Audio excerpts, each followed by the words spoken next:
dialectical materialism. Right. I think we're discussing historical materialism, but it's the same thing. Yeah, historical material. So I sent round to people 3 videos from that series on Marxist concepts, and also a kind of a little essay on slavery and capitalism, which was designed to illustrate some of the key points in the videos, so the 4 are connected. I make the assumption that people had a chance to see the videos and to read the article on slavery and capitalism. So we can perhaps come back to those things. Any questions or points of clarification, we can have those. So I just want to say a few things just to contextualize all this. And this is to do with what shaped Marxism. What were the influences which led to Das Kapital in 1867? Incidentally, this week, the Chinese government announced that all poverty had been abolished in China. So they claim. So this notionally Marxist society, China, has announced that its 1.3 billion population has been freed from poverty. So this is 2020, roughly speaking, 150 years later. So we can debate that if you wish. But this illustrates the power of Marx. And so let's just try to capture some key themes in Marxist thinking to contextualize the videos. Well, as the videos say, Marx is very much influenced by Hegel and German idealism. So Hegel developed the notion of contradictions and the dialectic. In particular, he was trying to trace in history, so also this historic dimension, trace in history, the emergence of the idea of freedom, the idea of self-consciousness as freedom, so a distinctively human attribute. So we have this notion of freedom, in inverted commas, and self-consciousness of what freedom means. So that's a very powerful influence on Marx. He himself studied Hegel and never ever totally rejected Hegel. We come back to that. So, but another major influence on Marx and Engels here in particular, because they work together, were the emerging laws of the universe, natural laws. So like laws of gravity, laws of motion, and so on and so forth, people like Newton and that sort of person. Natural laws were discovered to show how the world is organized and what controls the world. So this notion of laws of the universe, Marx very purposely picked up and applied to his own theory. Of course, he talked about laws of economics, but they were universal laws affecting human species. So in contrast to Hegel's talk about freedom, there's also what might be called a contradiction, which is natural law, science, and natural sciences talked about determinism. In other words, people are determined. You can't defy gravity. If you walk off a building, you fall down. You can learn to overcome gravity by aircraft and so on, but gravity is there as a force upon you. So this notion of natural laws, and in particular, he picked up, as did Engels, a lot of influence of Darwin, is that humankind, species, somehow evolve in history. And of course, in this notion of evolution history, we have struggle and contradiction. So here we can see Marx's ideas building up. A very important contribution towards Marx was the notion of political action or revolution. In other words, people make their own history.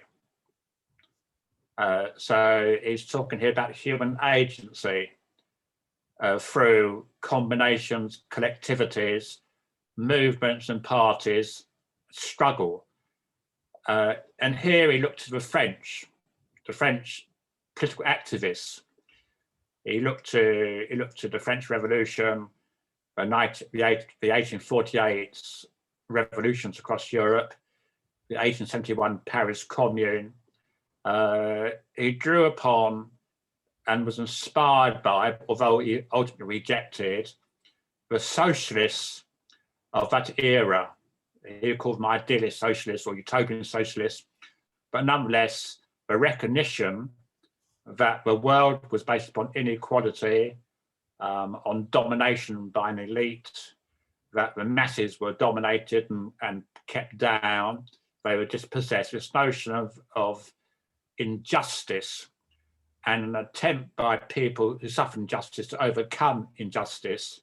In other words, political action or revolution through human agency. It's a very important part of his philosophy.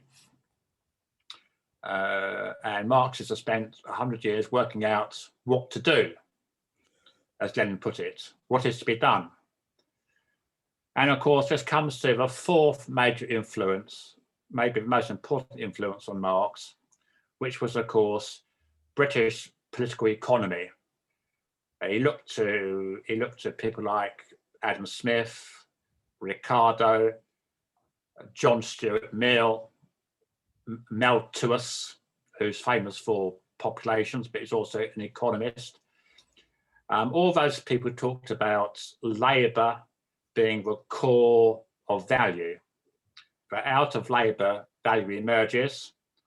The market is around labour, supply and demand, about productivity. All these key things came from his economists, which of course he surpassed and rejected because they had no theory of exploitation.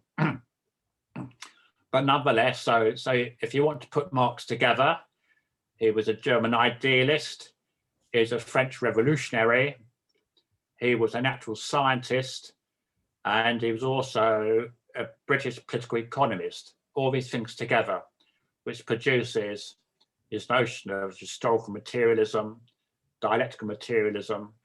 It describes his laws of economics, the declining rate of profits, exploitation, profit rates, all those kind of things, surplus value. All these kind of things derived from these four influences. And he spent a lifetime synthesizing them in true Marxist fashion. He looked at their contradictions and he synthesized them into his major opus, which is Das Kapital, and the volumes 1, and of course, volumes 2 and 3 were published after his death, put together by Engels. There's also meant to be a fourth volume about price and profits, which is also published much, much later. A lot of Marx's works was not published until the 20th century, some of it very late indeed, 1920s, even later. So Marx's ideas have emerged over time, and he's a prolific writer. He must have written millions and millions and millions of words over his lifetime. Some of it about his famous one, Communist Manifesto, is about political action. It is profits and prices and all sorts of things, the German ideology, his manuscripts. He's written a vast amount of stuff, and people try to understand it. Our understanding is emerging, leading to 2020, when the Chinese Communist Party proclaims that China is now poverty-free. Quite how they come to that conclusion, I haven't yet explored, but it's a big announcement the other day.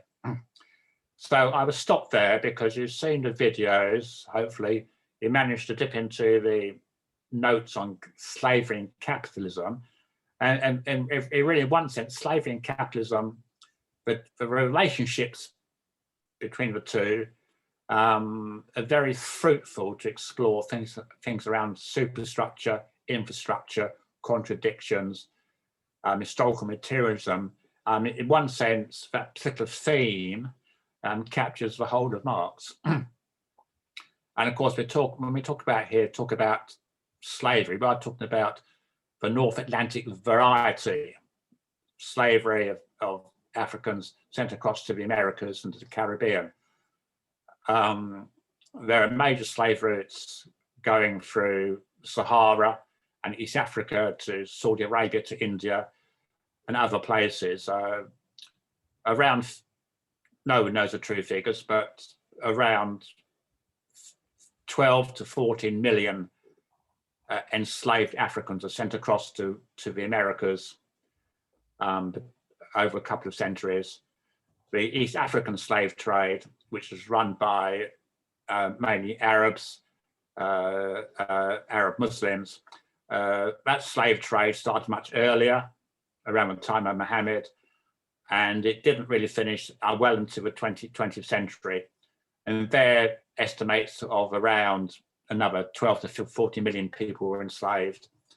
And the slave trade through the Sahara to places like Libya and Egypt and so on to Morocco was another major slave route. But we're not talking about those, or that slave route's been rediscovered, by the way, through people trafficking. So we're not talking about that kind of slavery, which is slightly different. We're talking about Christian European slavery in the North Atlantic slave trade. So traditionally, it's been claimed that slavery was abolished because it's no longer an efficient way of exploiting people. So this is a standard Marxist interpretation of abolition of slavery. And if you read the article I sent you, or the précis, it becomes clear that this is by no means clear cut.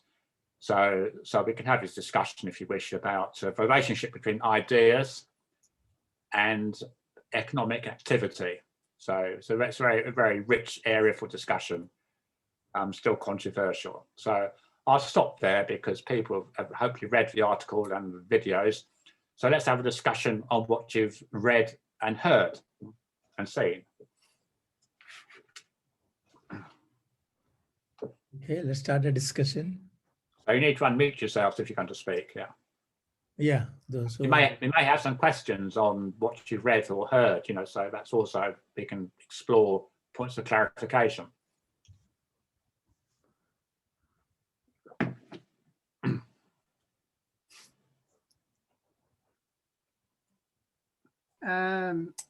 Thomas, I had my hand up as well. So yeah, Lek can go first. Okay.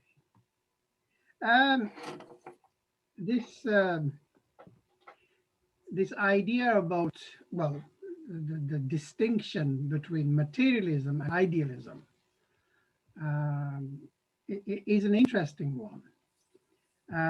And obviously, idealism talks about preordained,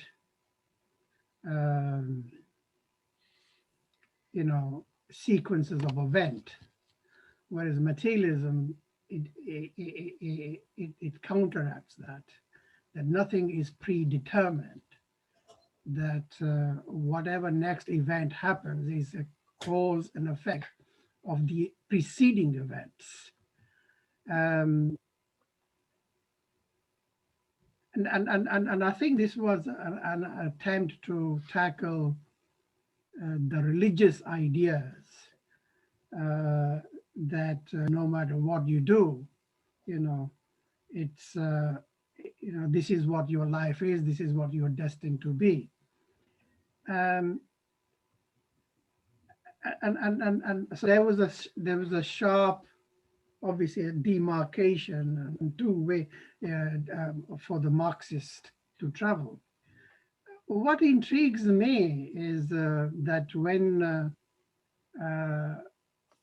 revolutions occur, and in practicalities, the communist revolutionaries tend not to attack the religious institutions, but they tend to attack the superstructure and things like that.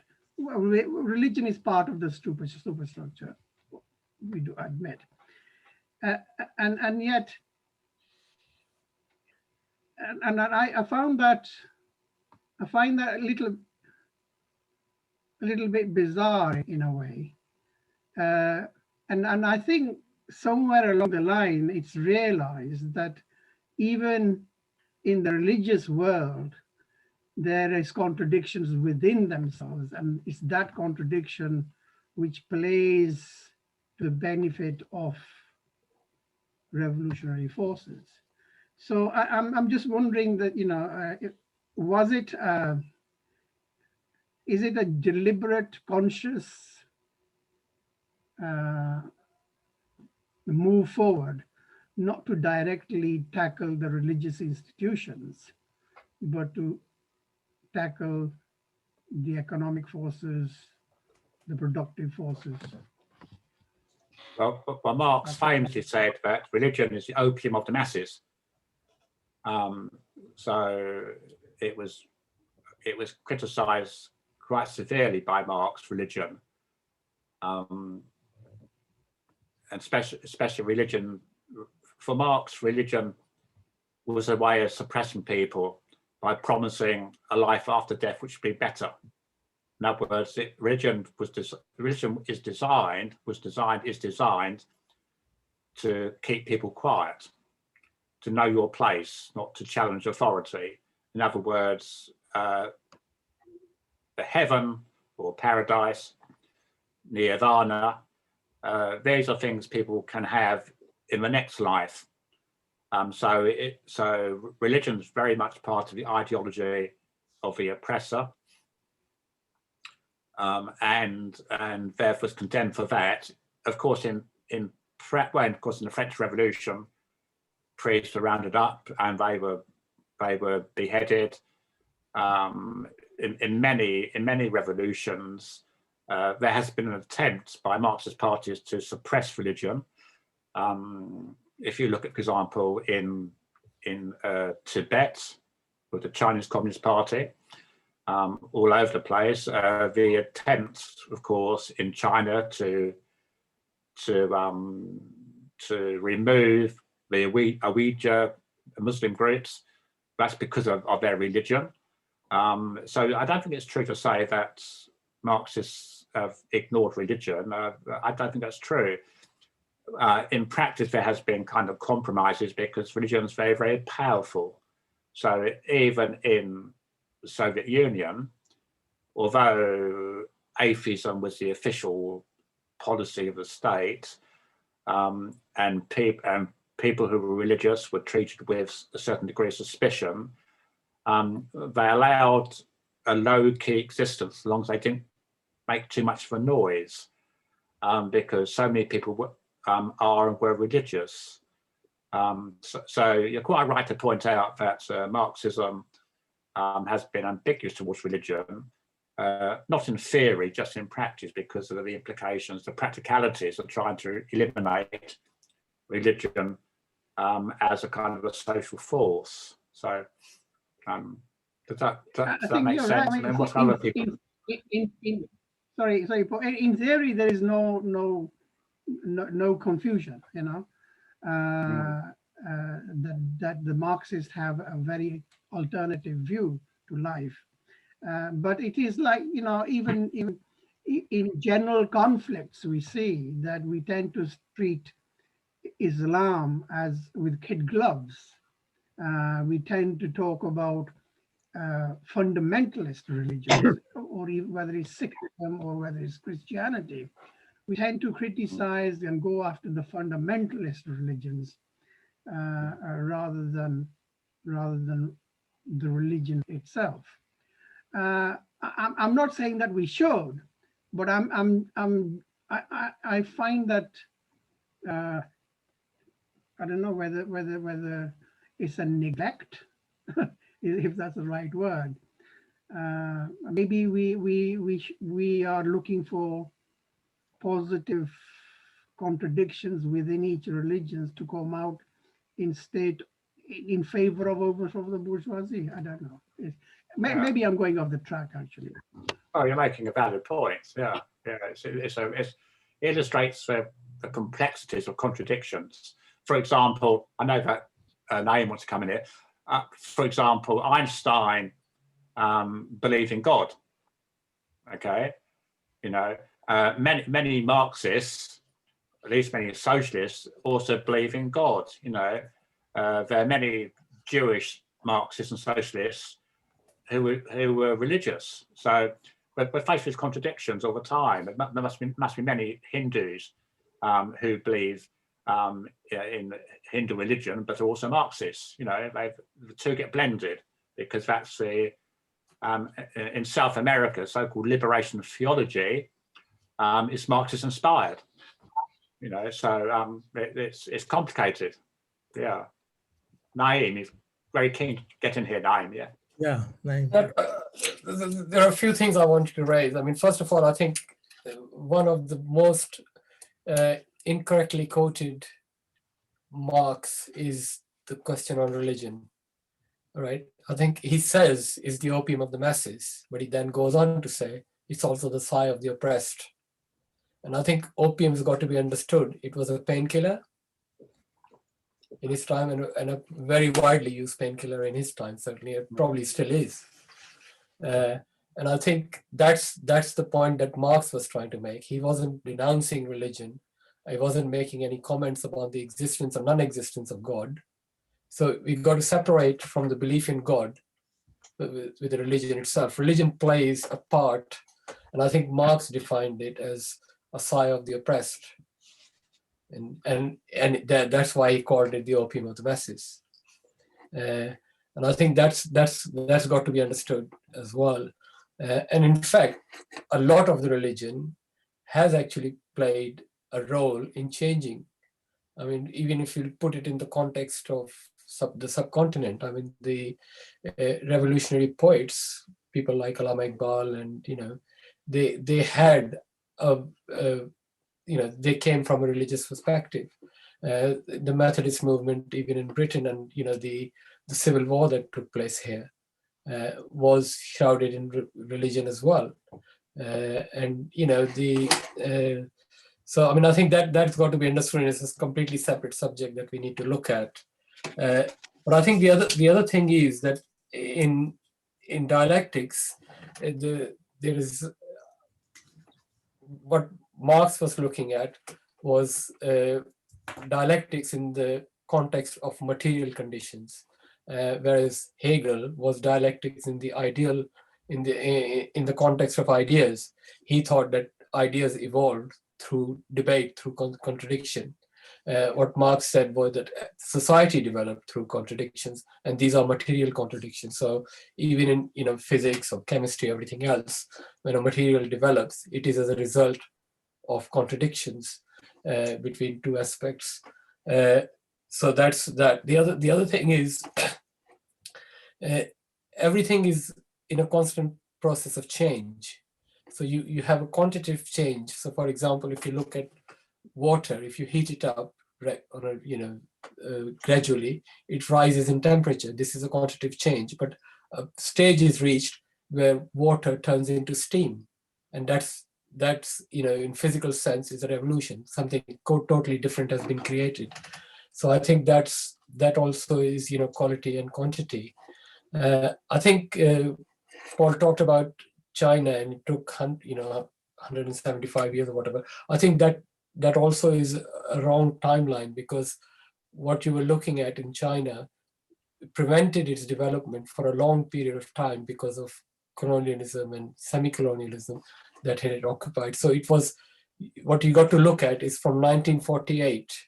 That's when it actually, the real change and the change to change poverty came about. Now, whatever else we may think about the current Chinese regime, I suspect the conditions of the Chinese population is much, much, much better than what the conditions in India are, for example, or in Pakistan are. And certainly they are much, much, much better than they were in 1948. Now, whether that has led to socialism or not, that's another question. And China is still engaged in certain forms of oppression. So, for example, we see this happening with the Uyghur Muslims. But so, I mean, those things need to be looked at in that frame as well, because a qualitative change took place in China in 1948 that has actually led to a huge change. Right now, China is more or less a superpower. So I think that's got to be looked at. The other thing we talked about is slavery and capitalism, and I think Marx probably talked about primitive accumulation. I don't know whether slavery had something to do with it, because when he was talking about primitive accumulation, he was also talking about piracy and everything else. And the period of slavery more or less coincided with that as well. So I don't know what Paul thinks about that. Yeah, well, you mean about, well, for Marx, primitive accumulation was at the very beginning of capitalism as a new mode of production.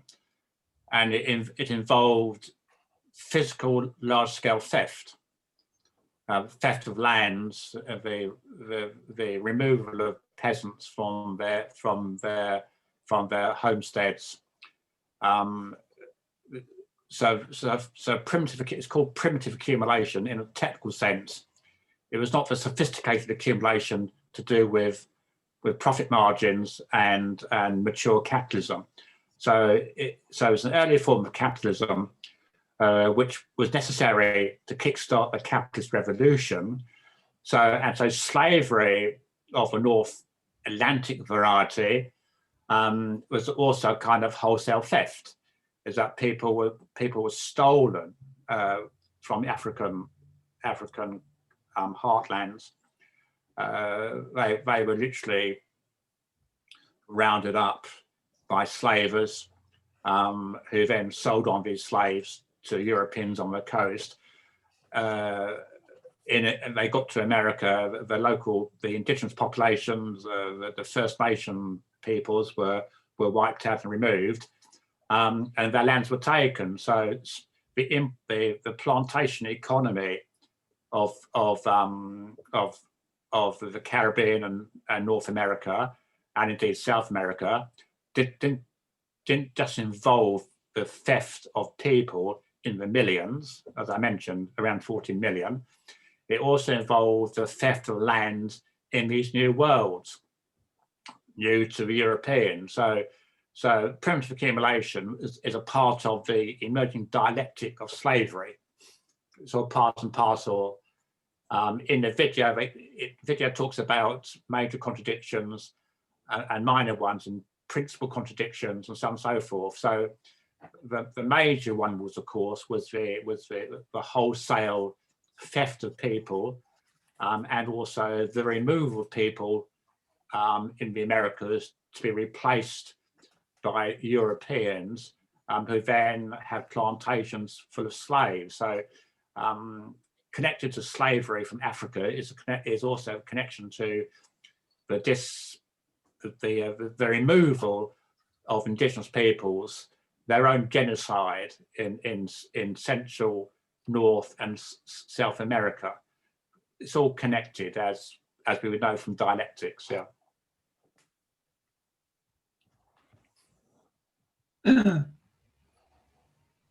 Okay. Thank you, Paul. I'm just wondering whether there's another sort of historical angle to understanding historical materialism, in the sense that it seems it's always you understand what went on in history and the historical materialism retrospectively. So if we're trying to apply historical materialism today to our current conditions and understanding what the contradictions are and what is to be done today, it's much more difficult to understand it than, say, it will be in 30 years time or whatever, and we can look back on it and say, well, those were the material conditions that we were dealing with. Yes, I mean so I mean that's a very good Marxist point. Trying to interpret the world as we proceed through the storm, the tempest, trying to stand still to see what's going on. It's immensely difficult, innately difficult. Now, but this is a problem to be shared with Marx himself. So we're all in good company. So, for example, the Communist Manifesto was published in 1848, and it predicted the end of the bourgeoisie.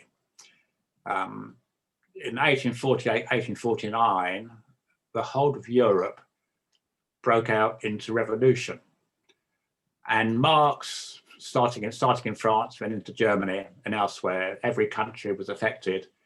The people rose up. Marx himself believed that this was the beginning of socialism. His predictions was coming true, and he got very excited about it. And Engels himself, who was a military person by training, he was officer in the Prussian Corps. He went to occupy the barricades with his gun. But of course, a year later, there's a tremendous counter-reaction from the forces of oppression, and those revolutionaries were defeated, partly because their alliance with the petty bourgeoisie proved to be treacherous. And the petty bourgeoisie, who first took the side of the revolutionaries, compromised with the establishment. So he got it wrong. And then in 1871, which is the Paris Commune, Marx got very excited again because he thought this was the start of the revolution. And they went to the barricades and fought alongside the revolutionaries. 2 months later, they were brutally put down by the army, and they were defeated. So all the time, trying to interpret what's going on is innately difficult. You get it wrong. But what's different today, of course, is social media and also economic data. So we know as we speak that through global capitalism, we know as we speak what it's doing in the global south, how it's super exploiting people every day. So information is available to us. And of course, the farmers' rebellion, revolution, protests in India is a particular example of what the video talks about, which is a particular aspect of contradiction in the system which they are fighting. So when Marx was around, it took him about maybe a month to get a letter from Germany to tell him what's happening in Germany. So information and therefore action planning was so much slower. These days, with social media and satellite TV and so on and so forth, we are more connected, so we can understand better, much more quickly what's happening. So I think your general point is true, is that only with hindsight will we realise what was really going on. Maybe the farmers are going down the wrong avenue. Who knows? You know, who knows what's happening? But we know more about that in the future. But at the moment, we've got far better insight than we'd had in the past. So this is one of the contradictions of capitalism, what's called techno-capitalism, is that through the digital revolution, which has been driven by capitalists for profit, the digital revolution is also a new weapon in the hands of the proletariat. We saw this happen in the so-called spring revolutions in North Africa, in Egypt, in Libya, and Tunisia. The digital revolution is a weapon in the hands of the oppressed and it can be used to fight the oppressor. So that's an example of contradictions in the capitalist system, leading to its eventual demise, hopefully. What are other people's views on the subject? I mean, Yeah. yeah, I just want to say that dialectical and historical materialism is a tool given to us to analyze the concrete conditions at the point that they occur. So the conditions, the contradictions that existed in Marx's time are not going to be the same contradictions that exist in our time, and they will not be the same that will exist in 30 years' time. But in order to, I mean, the tool is to look at the contradictions and see which, how they benefit and how revolutionary forces can use these contradictions in order to establish socialism and communism.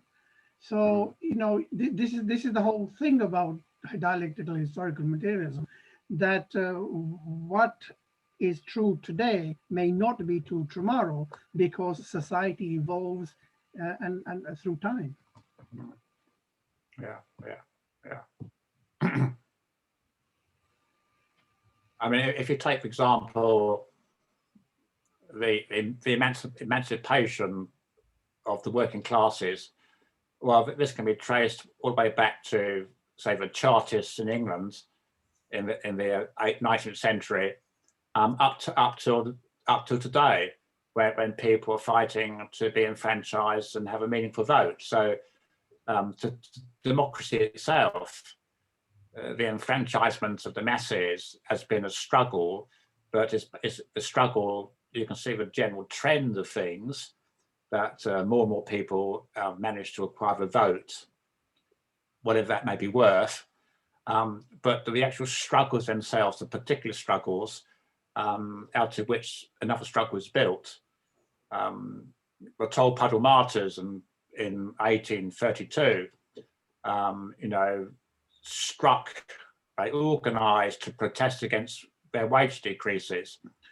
They combined to form a union, and they were, of course, brutally treated and sent to Australia, transported to Australia. But those 5 or 6 men lit a spark, which led to the emergence of the trade union movement in Britain and other places.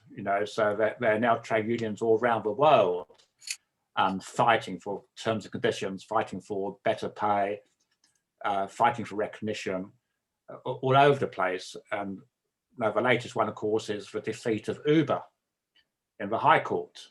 Uber are now obliged to actually treat their workers as workers, not self-employed independent contractors. They have to give them maternity and paternity rights and paid holidays.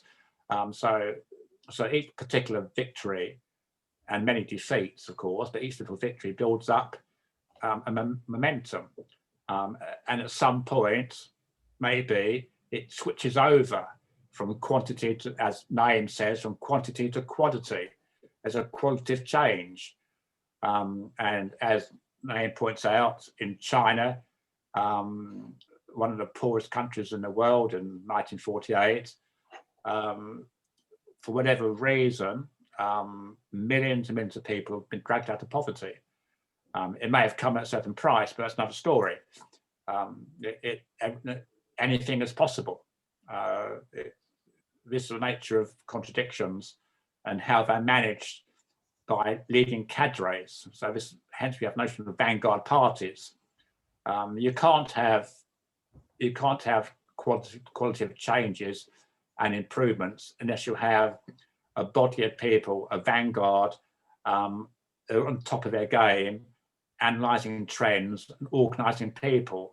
Without organising people, without a vanguard party, then it's very hard to organise people collectively. So this notion of political action through vanguardism, through organization, through recruitment, is all part of the process of change. That's how dialectic plays itself out through particular fights.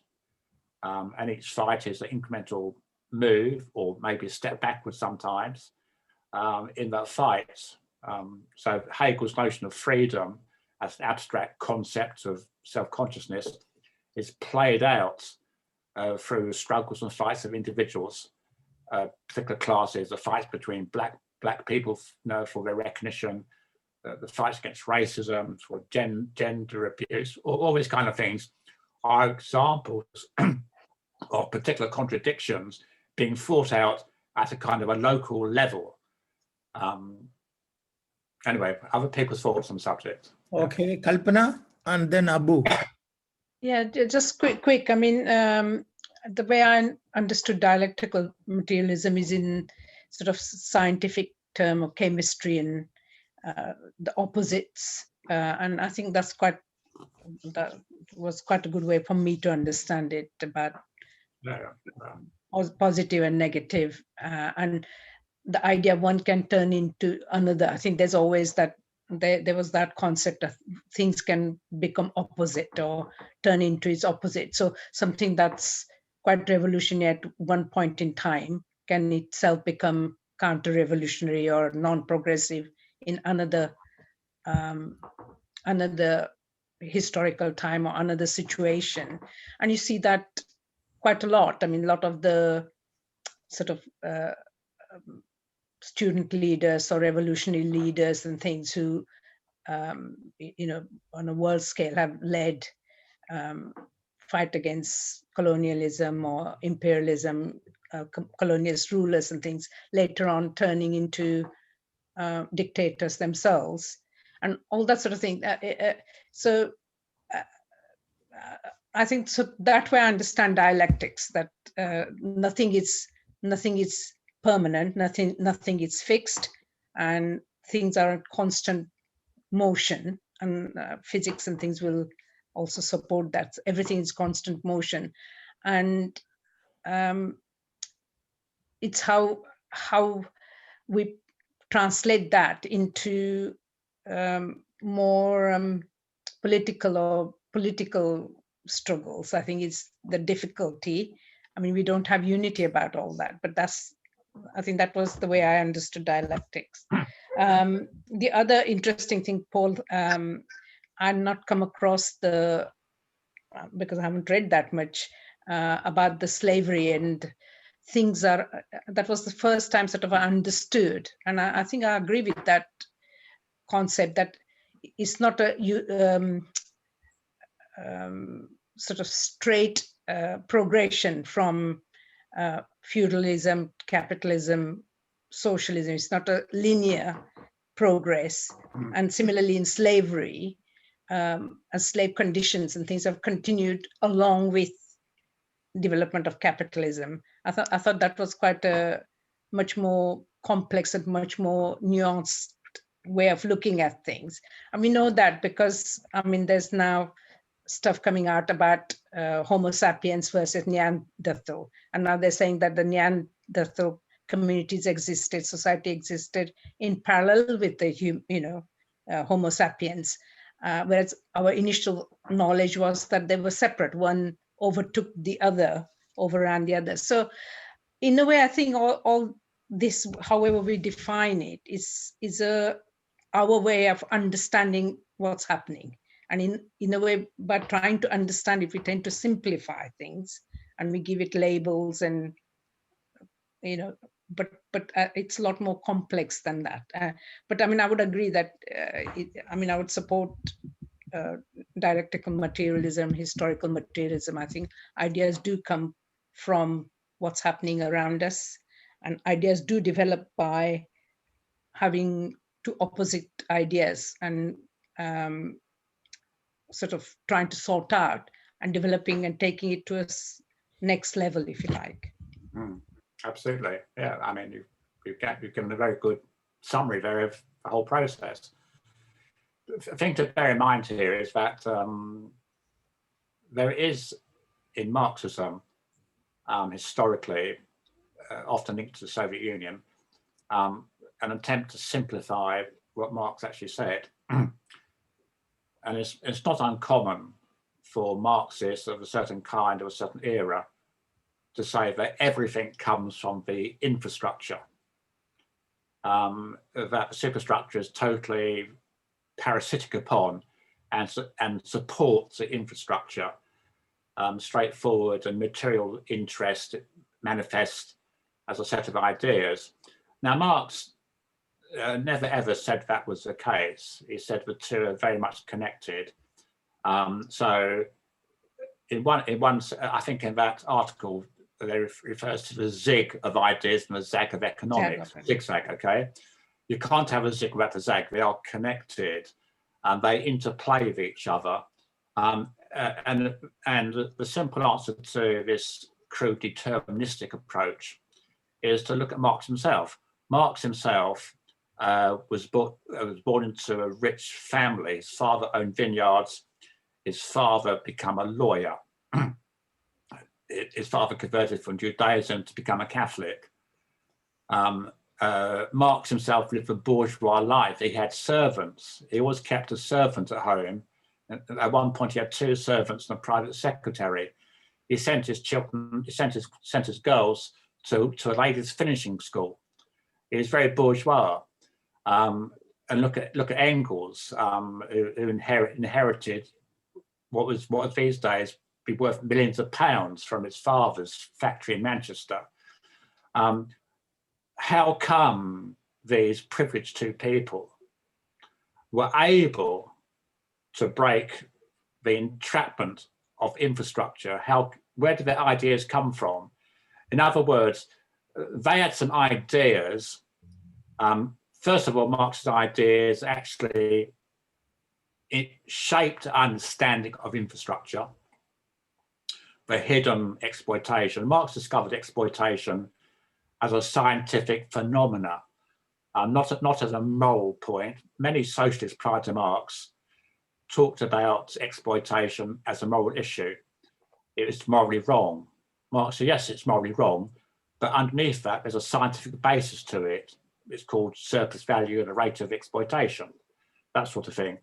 How come Marx himself managed to subvert his class position and spend his whole life devoted to overturning capitalism? He was the main beneficiary. So the connection between self-interest and class interest and material interest and one's ideas is much more complex than it would first appear. And I take the view, which the article on slavery suggests, is that at some point, the idea of slavery as being some sort of evil, which had to be disposed of, was as important as any economic ideas underlying it. In other words, at that particular point in time, through a set of circumstances maybe, but at that particular point in time, the idea of slavery as being inhumane, being unchristian, being immoral, assumed such an importance that movement swept it away in the shape it was at the time. Of course, we know that slavery persisted in different forms, and we still have slavery today. And wage labour is a form of slavery, as Marx pointed out. But the point is that that particular form of slavery was done away with, partly because, of course, the great fear of slave owners of rebellion and revolution. The costs of policing slavery in the Caribbean was so high that that there's an imperative to actually do away with it. So, so if all these things are connected, and try to say that one's more important than the other was not how Marx put it. He's simply saying there's a deep connection, and that mostly speaking, ideas are shaped by the economics, but there's scope for ideas itself to also influence economics as well. It's a two-way process, and you can't have one without the other. So this is nuanced Marxism, which we need to to develop. You know. Abu? Hello, can you hear me? Yeah. Yeah. Yeah. You know, I watched a couple of videos on YouTube about the Frankfurt School, and they came to the conclusion that the working class that the working class was no longer in the West, particularly the working class was no longer, you know, revolutionary, and they thought that black people and LGBT people would like spearhead a revolution. What do you think about like them giving up the new? I don't know if the new left gave up on the working class in the West, but what do you think about the Frankfurt School giving up on the working class in the West? Well, that idea, as post Marx, with the emergence of colonialism and imperialism, the focus of exploitation has moved from the global north to the global south. Historically, in the West, so let's take Britain for example. The proletariat in the United Kingdom, through its leaders, so we're talking what's called the Labour aristocracy, colluded with the ruling class because they exploited the empire. So the affluence of the working class in Britain was predicated upon cheap products from the global south. In other words, the piece of cake given to the working class in Britain, the crumbs they received from the capitalist cake, was so much bigger because the capitalists could afford to do that because of the exploitation of the global south. So the affluence of the working class in Britain is built upon the slave trade. It's built upon, in particular in Britain, it's built upon the exploitation of India. So the extraction of tribute and loot and money from India during the British Raj helped support the wages of the working class in Britain. It built the National Health Service. It built the welfare system. In other words, the wealth of the relative affluence of the working class in Britain is based upon exploitation of other working class peoples elsewhere. Trade unions historically have colluded with that process, and that is why trade unions in Britain are not revolutionary; they're collusionist. This is an historical fact, and the Labour Party was a part of that process. It reached its apex in Tony Blair. Now we've got another person called Starmer doing it.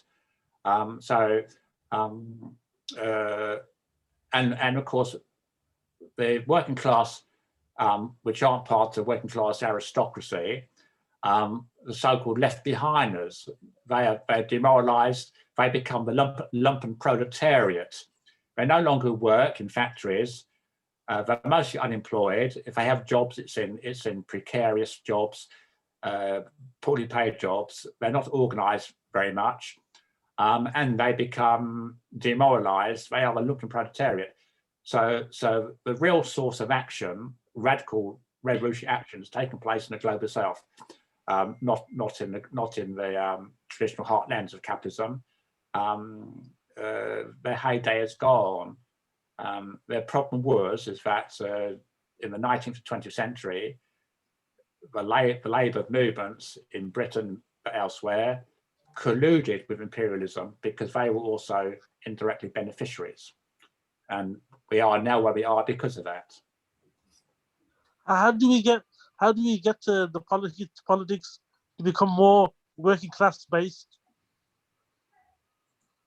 You need people being exploited in working class circumstances. You need people in the factories combining, working together. You need agitation in factories. The union movement in Britain has declined enormously. There has been a bit of an increase of late because of austerity and because of the coronavirus. But union membership has declined enormously in Britain, and now it's mainly in the public sector: teachers, local governments, and so on and so forth. There's no industry in which the working class can work. You know, the old iron, steel, coal mining, shipbuilding, it's all gone. Marx is very clear that it's only by working together in exploitative conditions does a working class consciousness emerge, which becomes revolutionary. Where are the big mega factories in Britain? You know, where people belong to unions. There are, of course, I'm describing a bit of a parody, of course, but I'm just trying to make a point, is that the heyday of British proletariat, it's now in India, it's elsewhere, it's in other places, it's in the global south, where people are fighting for change. I think, can I add to that? Yeah, well, I mean, this is what Abu has just raised is really the postmodernist argument that working class doesn't really exist anymore. You know, there is no such things as bourgeoisie, capitalist, and so you know that is really is trying to blunt the struggle towards a socialist, towards socialism. Working class still exists. Okay, in Britain, like Paul has said, that in the Western world, they have been benefiting from the spoils of imperialist loot for many hundred years. But that is all drying up now, you know. Nowadays, even to get an unemployment benefit or to get when you want, it's a real big struggle. So the social welfare system is heading towards collapse. The health system is heading towards collapse. The privatization of education is there, and so the spoils of imperialist loot are fast running out, and the working people have to get together again and realize themselves, you know, who are the exploiters and who are being exploited. So I think that's just a postmodernist argument that is being put forward. And I think we've rubbished that in the previous discussions we've had. Just one other point, I think what Kalpana raised, you know, we have been led to believe, you know, that there is an integral change between slavery and feudalism and bourgeoisie. That is actually not the case, as we know, you know, even after the defeat of the eradication of feudalism in Europe, feudalism still exists throughout the world, but more so in India, in the Western, in the Asian, and slavery still exists, you know. So there is an overlapping period, but that does not really, you know, defeat the Marxist thinking on the progress of society, you know, from one stage to the other, you know, and so forth. So that still goes on. I mean, the other very quick point was that slavery, you know, was abolished because of slaves' rebellion. And, you know, the slaves, you know, when they rebelled, then they were given land and they became serfs, I think, if I'm right. And serfs were, you know, made to believe that, yeah, this is your land, you tell it. And then, you know, then land became the commodity, if that's right. You know, land became the means of production. And you know, eventually the serfs lost their rights of land to the feudal lords, and eventually, you know, production, capitalism came into being. So yeah, there is a crossover of eras in development of society. The other interesting question I've always had is that, you know, why is it that the Americans were never able to enslave the Red Indians and they had to bring in the African as slaves? They did. They did. But what happened? But the trouble is that the native populations of North America put up too much resistance. So there's endless what are called Indian wars. They couldn't actually domesticate these people into slavery. And secondly, the other trouble was, of course, is that they succumbed to the white man's diseases, like measles and flu and so on and so forth. Someone discovered around the 15th century that Black Africans could be treated much more harshly in harsh conditions than the indigenous population. Slavery began in the Americas with white people. It's white prisoners who were sent to America to do the plantations, but they dropped dead too quickly. So the reliance upon English prisoners, for example, when Cromwell destroyed Ireland and defeated the Irish rebellion, Cromwell enslaved hundreds of thousands of Irish people, and they were sent to America as slaves. They soon died out. So the problem was, what sort of person could cope with the arduous of plantation slavery? And we discovered that Black Africans could cope better than these other people. So it's a straightforward commercial decision, is that they could be used as slave labor because they were productive. And the same thing happened in the Caribbean, is that the indigenous populations, the Caribs, were wiped out through genocide and through disease, and they had to be replaced by importation of Black Africans. So this is purely an economic decision, is that Black Africans were worth investing in. You get your money's worth out of them. So that's a reason why this happened in North America. Indians, so-called Indians as they're called, First Nation peoples, there was hundreds and hundreds of tribes and nations. But of course, they didn't have modern weaponry, firearms and bullets, and they couldn't fight the European invasion. They did fight, but they were in effect mostly killed off.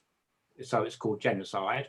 And those who were enslaved couldn't cope very well with slavery. They died of diseases, that sort of thing.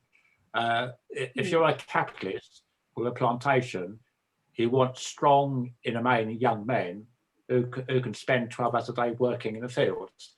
And they've discovered that the best sort of person for that came from Africa. It's a straightforward commercial decision, later justified, of course, in all sorts of other ways, you know, for racist typologies and so on. It was an economic decision. Naeem? Yeah, I think it's an interesting question as to why they wouldn't enslave the natives. I suspect a similar thing is happening in Palestine. The Israelis are actually bringing Africans to work in Israel, and they've actually also got other people coming in to help them.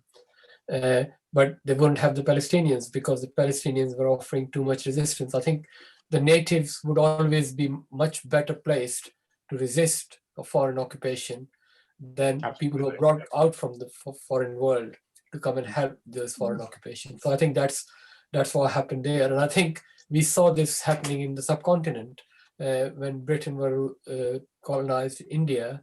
In the first war of independence, they realized their weakness, which was the Bengali soldiers were actually managing Bengal on behalf of the British Empire, and they rebelled. All right. Their next stage was that we would never do that again. We will have people from different parts of the empire or different parts of India go and do the management on behalf of the empire in another part. So they created all this ideology about the martial races, and they created them everywhere. So I think that's the understanding behind it, because and I think it's not necessarily true that the slaves were much better placed to perform the hard labor and survive. The slaves also died quite young. I think, and they did succumb, but and also there's a misconception that slavery ended because capitalism wanted slavery to end. I think slavery ended because there was so much resistance to it by the slaves themselves that it became, impossible for them to manage it.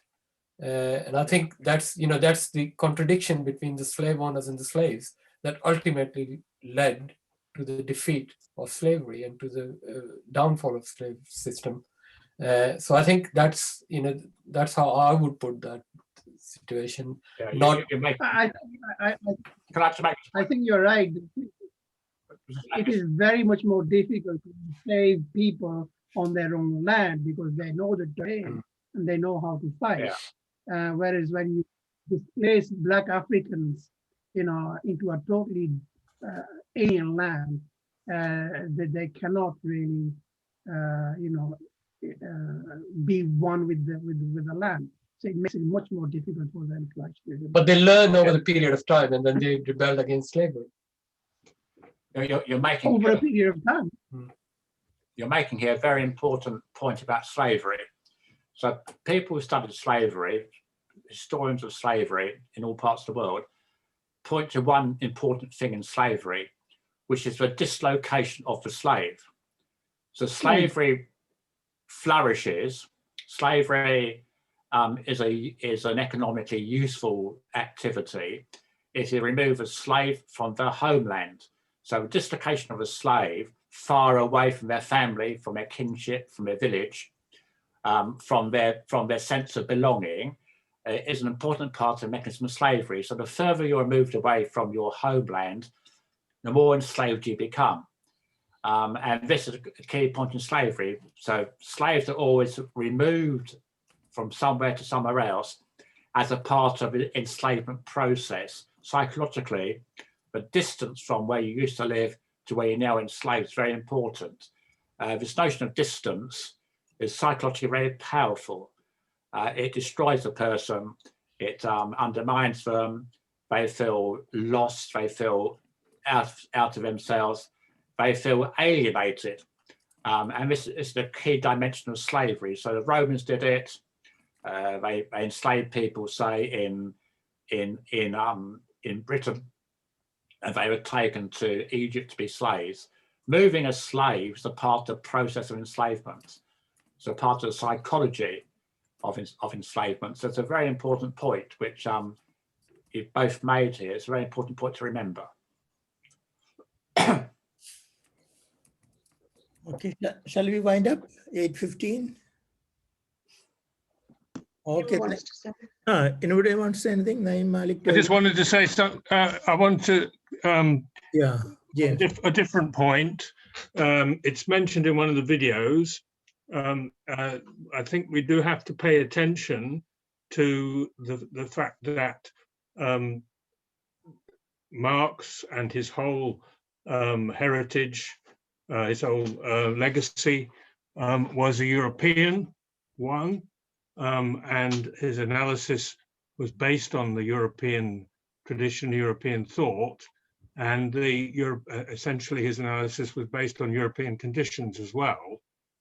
And what we've seen historically is that the Marxist parties were developed essentially in Europe, and the Marxist parties which came about in the colonial world were very much exported by the Marxist parties in the imperialist countries, the ruling countries.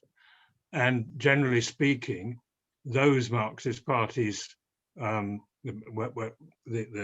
communist parties, generally speaking, in the European and Americas have declined almost into nothing.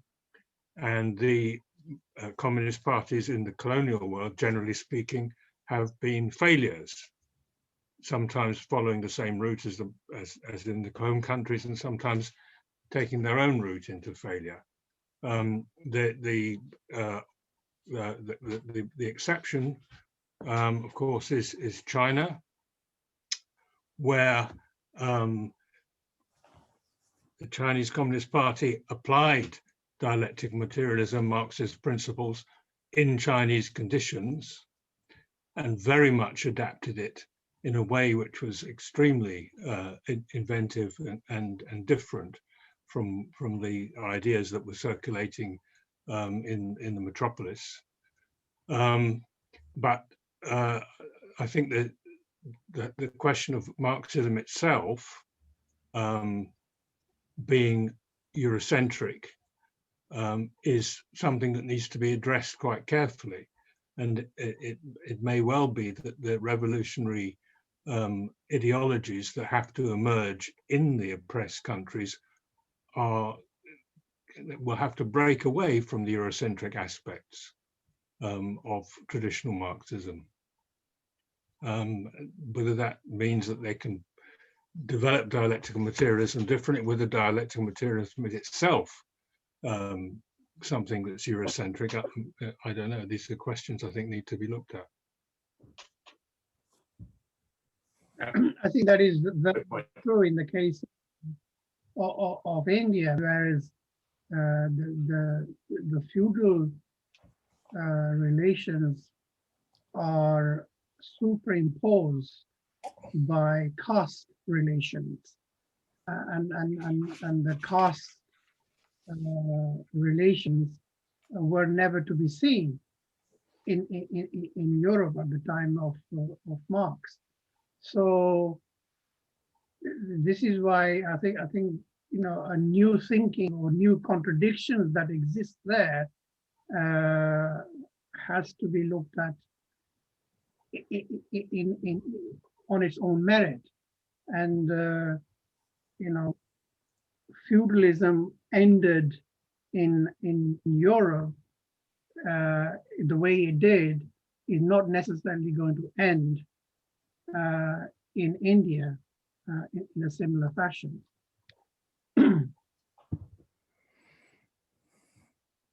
Yeah. Okay, shall we wind up? Okay. Okay, thank you very much, Paul, for making a very good presentation.